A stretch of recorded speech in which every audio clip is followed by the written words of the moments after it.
Assalamualaikum warahmatullahi wabarakatuh.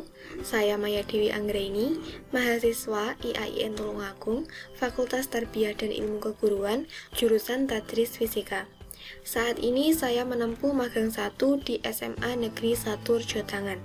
Pada video kali ini saya akan membahas tentang elastisitas dan hukum Hooke untuk kelas 11 mata pelajaran fisika wajib atau untuk kelas IPA.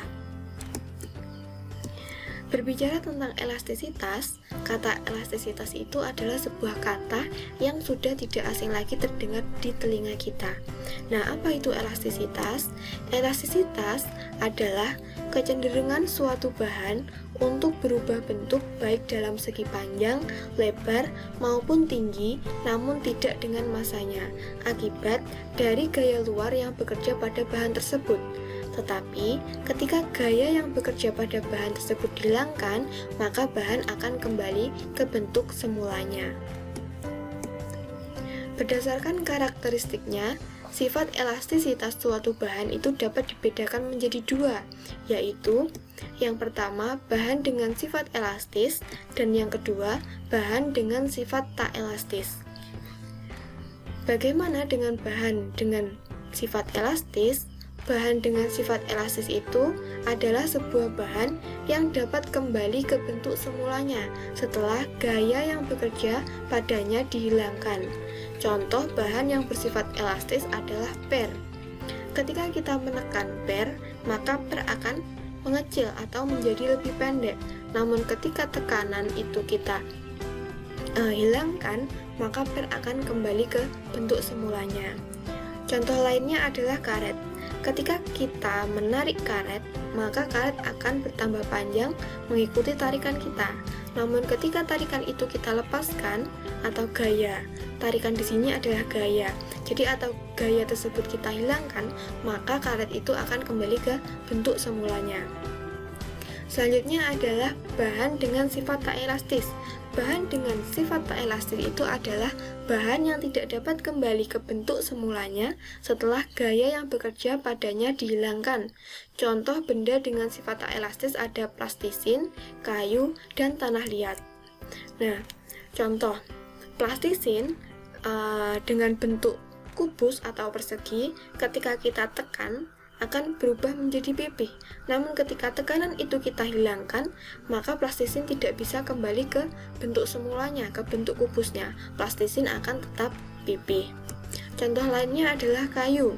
Ketika kita memberi gaya pada kayu, contohnya gaya pukul menggunakan palu, maka kemungkinan kayu akan retak atau patah.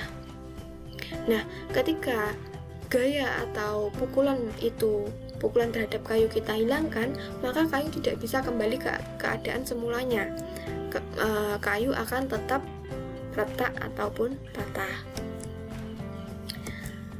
Belajar tentang elastisitas, di sini kita juga harus belajar tentang hukum Hooke. Maka kita wajib belajar tentang hukum Hooke atau gaya pegas. Apa itu hukum Hooke atau gaya pegas?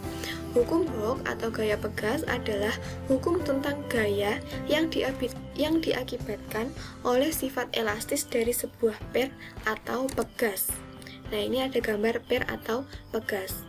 Besarnya gaya Hooke akan selalu berbanding lurus dengan perubahan panjang pegas.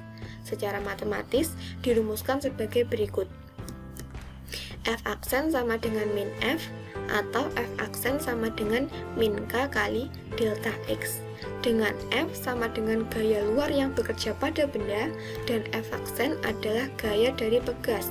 Jadi F ini adalah gaya luar yang bekerja, contohnya gaya yang kita berikan, baik berupa dorongan, tarikan, maupun tekanan.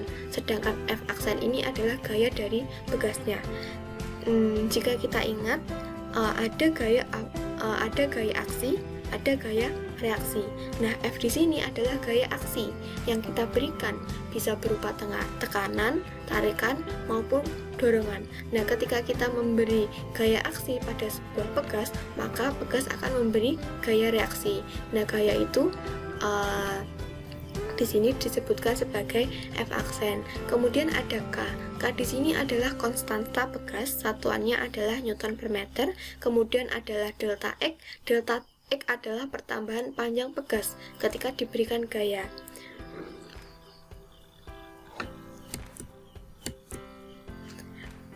Selanjutnya adalah grafik hubungan gaya dengan pertambahan panjang.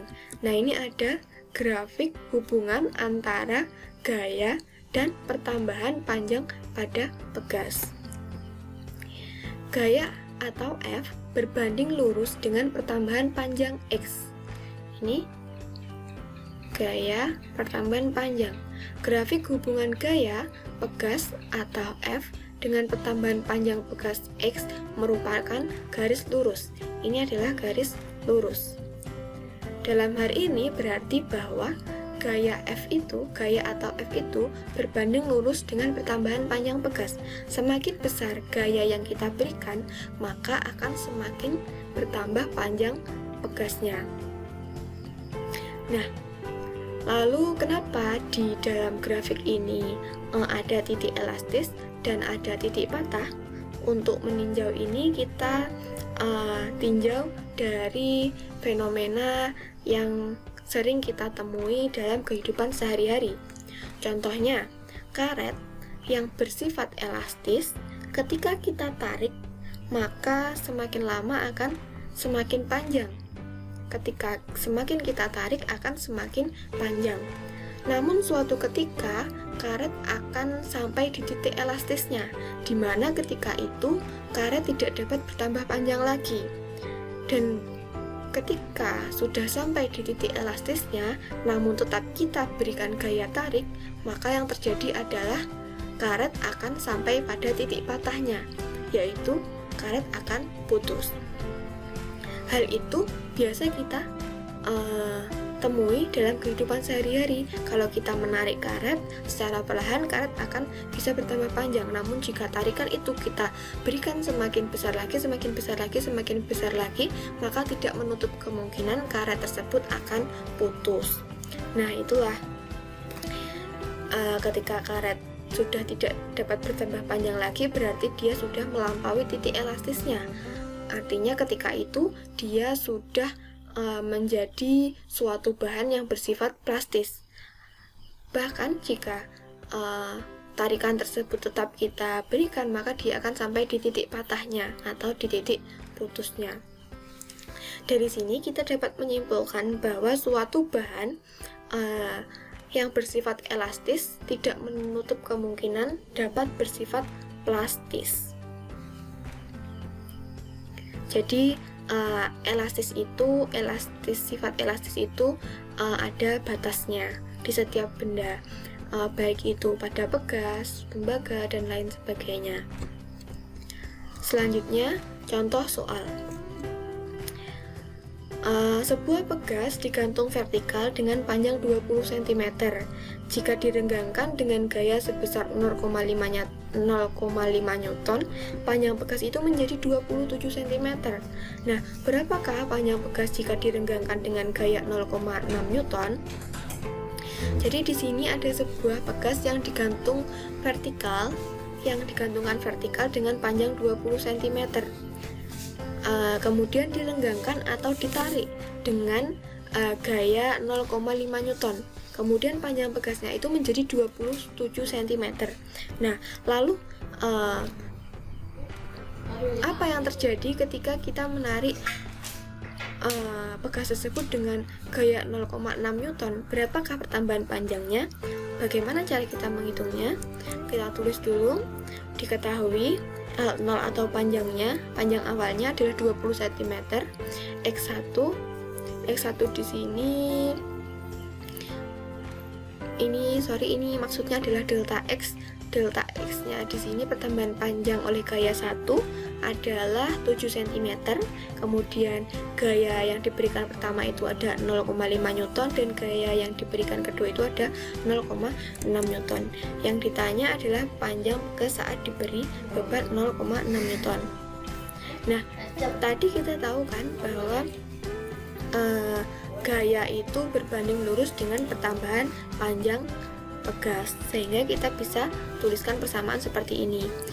K atau konstanta pegas sama dengan F1 per Kx. Nah, bagaimana bisa muncul persamaan seperti ini, kita tahu tadi di awal F sama dengan K dikali X, sehingga K sama dengan F dibagi X. Nah, di sini kan berbanding lurus, sehingga bisa kita bandingkan F1 per X1 banding dengan F2 per X2. Nah, ini setelah kita bandingkan, kita dapatkan X2-nya adalah 8,4 cm. Nah, ini X2 ini kan adalah pertambahan panjangnya.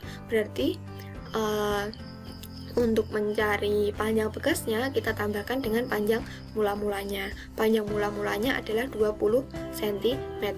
20 cm ditambah 8,4 sama dengan 28,4 cm. Nah, jadi bekas tersebut ketika kita tarik dengan gaya 0,6 Newton, maka akan bertambah panjang menjadi 28,4 cm.